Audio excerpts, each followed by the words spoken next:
एक इंसान जिसने न सिर्फ अपनी किस्मत बदली बल्कि लाखों करोड़ों लोगों की तकदीर लिख दी। ये कहानी है भारत के एक महान क्रांतिकारी, समाज सुधारक और भारतीय संविधान जनक की। वे कोई और नहीं बल्कि भारत रत्न डॉक्टर बाबा साहेब भीमराव रामजी अंबेडकर हैं। बाबा साहेब ने अपना पूरा जीवन छुआछूत, जातिवाद और असमानता के खिलाफ लड़ाई में लगा दिया। उन्होंने लाखों दलितों, शोषितों और महिलाओं को नई राह दिखाई। बाबा साहेब का जन्म 14 अप्रैल 1891 को मध्य प्रदेश की महू की सैन्य छावनी में हुआ, जो कि अब डॉक्टर अंबेडकर नगर के नाम से जाना जाता है। उनके पिता रामजी मालोजी सकपाल, जो कि ब्रिटिश सेना के सूबेदार मेजर थे, और उनकी माता भीमाबाई एक साधारण महिला थी। वे अपने माता पिता की 14वीं और आखिरी संतान थे। परिवार महाराष्ट्र के रत्नागिरी जिले के आमडवे गांव का था और महार जाति से संबंधित था, जिसे उस समय अछूत माना जाता था। बचपन से ही उन्हें गरीब, जातिगत भेदभाव का सामना करना पड़ा। स्कूल में उन्हें फर्श पर अलग बैठाया जाता था, उन्हें पानी तक छूने नहीं दिया जाता था, शिक्षक भी उन्हें छूते नहीं थे। लेकिन उन्होंने हार नहीं मानी। 1897 में माता भीमाबाई का निधन हो गया। 1906 में मात्र 15 साल की उम्र में उनका विवाह 9 साल की रामाबाई से हुआ। इन सब कष्टों के बावजूद उनके पिता शिक्षित थे और उन्होंने बच्चों को शिक्षा का महत्व सिखाया। बाबा साहेब के बेटे का नाम यशवंत अंबेडकर था। लंबी बीमारी के कारण 1935 में रामाबाई का निधन हो गया। इसके बाद कई सालों तक बाबा साहेब अकेले रहे और पूरी तरह समाज सेवा और पढ़ाई में लगे रहे। फिर 1948 में उन्होंने सविताबाई अंबेडकर से दूसरी शादी की। सविताबाई अंबेडकर ब्राह्मण समुदाय से थी। उनका असली नाम डॉक्टर शारदा कबीर था। ये शादी एक इंटरकास्ट मैरिज थी, जो उस समय बहुत ही बड़ी और साहसी बात मानी जाती थी। भारत में पढ़ाई पूरी करने के बाद बाबा साहेब विदेश पढ़ने गए। दुनिया की टॉप यूनिवर्सिटी में एडमिशन लिया, जैसे कोलंबिया यूनिवर्सिटी और लंदन स्कूल ऑफ इकोनॉमिक। वहां उन्होंने इकोनॉमिक, लॉ और पॉलिटिकल साइंस जैसे कठिन विषयों में महारत हासिल की। सोचिए, उस समय एक दलित समाज का व्यक्ति इतनी बड़ी पढ़ाई कर रहा था। शिक्षा ने उन्हें मजबूत बनाया। बाबा साहेब के पास कुल 32 डिग्रियां थी और उन्हें 9 भाषाओं का ज्ञान था। 64 से ज्यादा विषयों में तो वो मास्टर थे। जब बाबा साहेब विदेश से पढ़ाई करके आए, तब उन्होंने देखा दलितों के साथ बहुत ही ज्यादा भेदभाव हो रहा है। दलितों को न पढ़ने का हक था, न मंदिर जाने का हक था, न गांव के तालाब या फिर कुएं में से पानी लेने का हक था, न अच्छी नौकरी करने का हक था, न अच्छे कपड़े पहनने का हक था। उन्हें सम्मान से जीना और बराबरी का अधिकार भी नहीं दिया जाता था। इसलिए बाबा साहेब ने फैसला किया कि वो दलितों की आवाज बनेंगे। 1920 में बाबा साहेब ने मूक नायक नाम की पत्रिका शुरू की। मूक मतलब जो बोल नहीं सकता, जैसे दलित समाज। नायक मतलब नेता, यानी ये पत्रिका उन लोगों की आवाज बनी जिनकी कोई सुनवाई नहीं थी। 1924 में बहिष्कृत हितकारिणी सभा। इस संस्था का उद्देश्य था दलितों को शिक्षा दिलाना, उनके अधिकारों के लिए लड़ना, समाज में बराबरी दिलाना। ये दलितों के विकास के लिए पहला सबसे बड़ा संगठन था। 1927 महार सत्याग्रह, सबसे बड़ा आंदोलन। महार के चौदार तालाब से दलितों को पानी पीने की अनुमति नहीं थी। बाबा साहेब ने हजारों लोगों के साथ जाकर तालाब का पानी पिया।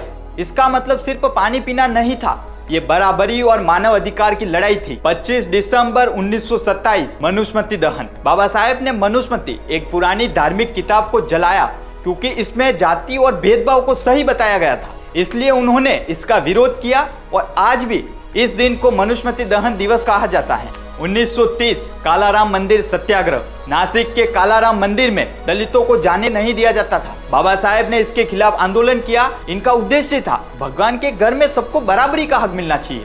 मानो इंसान और भगवान के बीच में भी जाति की दीवार खड़ी कर दी गई।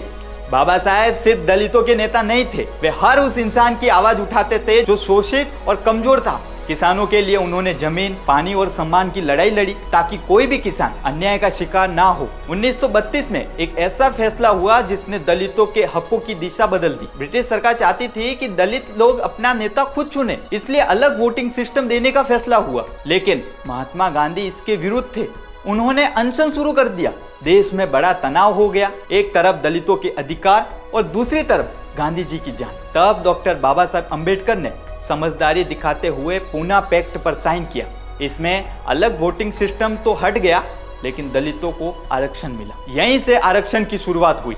1935 एवला सम्मेलन, सबसे बड़ा फैसला। उन्होंने कहा, मैं हिंदू के रूप में पैदा हुआ हूँ, लेकिन हिंदू के रूप में नहीं मरूंगा। इसका मतलब वो उस धर्म को छोड़ना चाहते थे जहां बराबरी नहीं मिलती थी। 1936 में बाबा साहेब ने एनिहिलेशन ऑफ कास्ट नाम की किताब लिखी, जिसमें उन्होंने साफ कहा जाति व्यवस्था को सुधारना नहीं बल्कि खत्म करना जरूरी है। सोचिए, अगर उस दिन ये फैसला ना होता तो आज भारत कैसा होता। उन्होंने एक राजनीतिक इंडिपेंडेंट लेबर पार्टी बनाई ताकि गरीब और मजदूरों की आवाज सरकार तक पहुंचे। 1942 में डॉक्टर बाबा साहेब अम्बेडकर वायसराय की काउंसिलिंग के लेबर मेंबर बने और मजदूरों के अधिकार के लिए काफी काम किया। उन्होंने मजदूरों को हक दिलाने के लिए कानून बनाया। पहले मजदूरों को 12 से 14 घंटे तक काम करवाया जाता था। बाबा साहेब ने इसे घटाकर 8 घंटे प्रतिदिन कर दिया। 1946 में वो संविधान सभा के सदस्य बने, जहां भारत का भविष्य तय होना था। 29 अगस्त 1947 को doctor Baba Saheb Ambedkar drafting committee के चेयरमैन बने और 7 सदस्यों की टीम के साथ 26 नवंबर 1949 को संविधान तैयार किया, जो 26 जनवरी 1950 को लागू हुआ था। दुनिया का सबसे बड़ा लिखित संविधान था ये, जो 2 साल 11 महीने 18 दिन में बनकर तैयार हुआ था। इसी ने अनुच्छेद 17 के तहत अछूतता खत्म की, समानता का अधिकार दिया और SC ST को आरक्षण देकर बराबरी की नींव रखी। 1950 में उनकी पहली प्रतिमा कोल्हापुर शहर में बनाई गई थी। भारतीय तिरंगे पर अशोक चक्र तो आपने देखा होगा। अशोक चक्र को जगह देने का श्रेय भी डॉक्टर बाबा साहेब को ही जाता है। आजादी के बाद वो बने भारत के पहले कानून मंत्री, लेकिन जब बात आई महिलाओं के अधिकार की तो उन्होंने समझौता नहीं किया। 1951 में हिंदू कोड बिल पर मतभेद हुआ और उन्होंने अपने पद से इस्तीफा दे दिया, क्योंकि बाबा साहेब जानते थे अगर समाज को सच में बदलना है तो महिलाओं को बराबरी का हक देना होगा। उन्होंने महिलाओं को शिक्षा का अधिकार, संपत्ति का अधिकार और सम्मान के साथ जीने का अधिकार दिलाने की लड़ाई लड़ी। आज अगर आपकी बहन स्कूल जाती हैं, कॉलेज में पढ़ती हैं, नौकरी करती हैं या फिर तलाक के बाद भी अपने हक से जी पाती हैं, तो ये सिर्फ बदलाव नहीं, ये बाबा साहेब की सोच का असर है, जिससे हर महिला सिर उठाकर जी सके। इसलिए बाबा साहेब सिर्फ एक वर्ग के नहीं, पूरे भारत के मसीहा थे। उनके आर्थिक विचार इतने मजबूत थे कि भारत के रिजर्व बैंक की सोच पर भी असर पड़ा।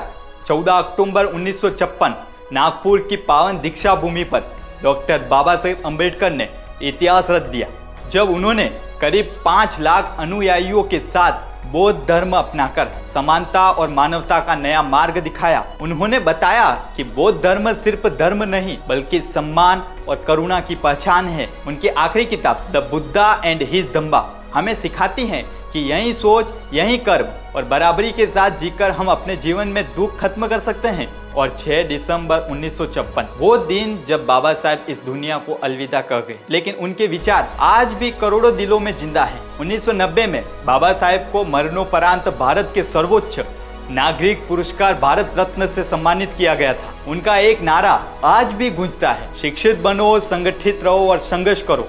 डॉक्टर बाबा साहेब अम्बेडकर का जीवन हमें सिखाता है कि शिक्षा और संघर्ष में कोई भी बाधा पार की जा सकती है। उनका सपना था एक समतामूलक, न्यायपूर्ण भारत का। आज जब हम संविधान दिवस मनाते हैं या आरक्षण का लाभ लेते हैं, अगर बाबा साहेब नहीं होते तो आज हम शायद बराबरी से जी भी नहीं पाते। सोचिए और उन्हें याद रखिए। ऐसी और वीडियो से जुड़े रहने के लिए हमारे चैनल को लाइक, शेयर, सब्सक्राइब करना ना भूलें। अगर आपको वीडियो अच्छी लगी हो तो कमेंट में जय भीम जरूर लिखें।